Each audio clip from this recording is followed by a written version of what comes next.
Riverside South East Council Amalgamation Bill of 2022. Mr President, I want to put on the public record, on behalf of the Greens, our concerns with respect to amalgamations. Council amalgamations do not have a good track record, Madam Acting President, and we have seen in other jurisdictions that forced amalgamations can indeed deliver very negative outcomes for the community. Now, this plebiscite does give residents of the District Council of Grant and the City of Mount Gambier some level of a say in their future direction, but we do worry that there are not appropriate safeguards in place to ensure that the views of the community are heard and respected. Over the last 30 years, we've seen forced amalgamations in Victoria, New South Wales and Queensland. In both of these places, merger plans have led to service cuts and reduced community representation. In 2007, Queensland saw widespread protests following the announcement of forced council amalgamations. Coonamunra Gundagai Regional Council has recently announced their decision to demerge due to 5 years of financial and staffing issues. For regional areas, mergers are particularly challenging, as big amalgamated councils can struggle to represent wide geographical areas with diverse interests. There's also a concern about the potential for job cuts in the local government sector, particularly during this period of economic uncertainty. And I would love to know the views of the key unions that represent council workers in these jurisdictions. I'd love to know their views on these council merger plans. We are pleased, Madam Acting President, that this bill doesn't force amalgamation on residents, but does ask a clear question: do you support the examination of an amalgamation of the District Council of Grant and the City of Mount Gambier to form a single council? Consultation is integral in any democracy. Our concern, however, is that should local residents indicate their interest in exploring an amalgamation, there is not any appropriate safeguard in place to ensure that the views of the more populous area are not dominating the outcome of the poll. There is also no safeguards in terms of what happens next. If the people of Grant and Mount Gambier vote in a plebiscite that they are indeed in favour of exploring an amalgamation, it's not clear what the government does next in terms of further community consultation. And I will later be moving an amendment to require the government to go back to the people in those council jurisdictions as a precursor for any amalgamation. And I consider that to be a very important safeguard.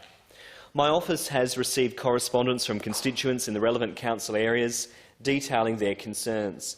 Some are fearful there will be a forced amalgamation by stealth, and some are concerned about whether the residents of Grant will be given equal consideration to their peers in Mount Gambier.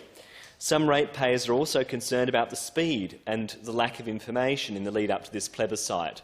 And I would say the government's timing has been less than optimum.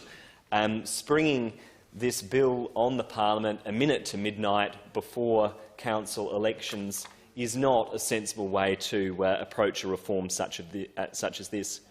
These concerns shouldn't fall on deaf ears, and if this plebiscite is a precedent for future amalgamation plebiscites, then we should heed the concerns of residents and ratepayers and ensure that all of their voices are heard.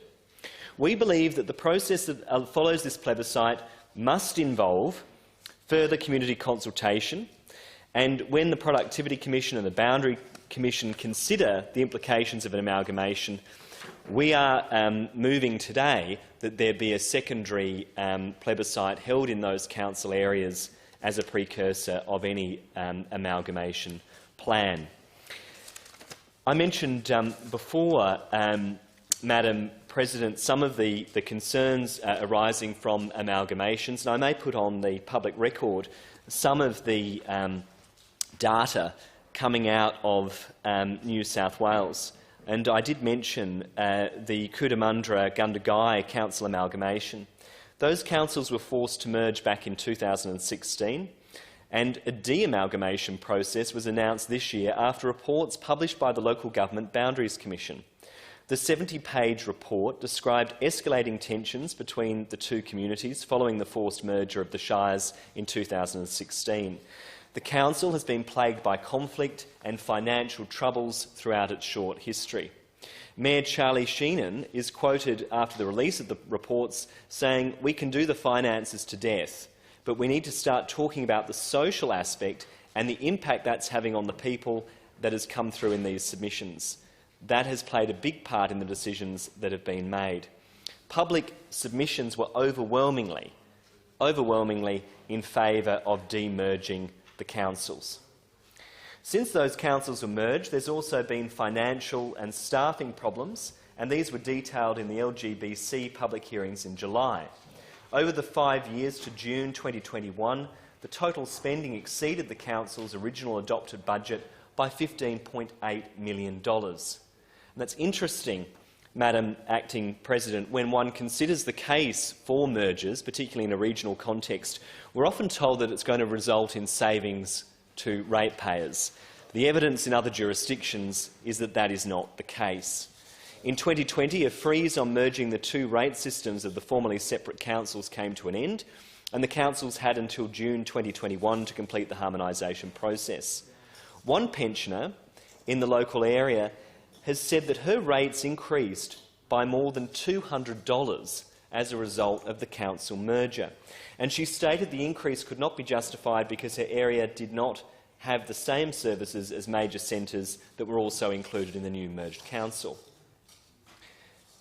So, Madam Acting President, we need to think very carefully about what happens to councils when mergers take place. What happens in terms of rates? What happens in terms of service delivery? And what happens in terms of community representation and the community voice? And I'm sure that these are all issues that the communities of Grant and Mount Gambier will turn their minds to should this bill pass the parliament. I intend to make some additional comments in relation to my amendments during the next stage of the bill. Thank you. The Honourable Frank Pangello. Thank you.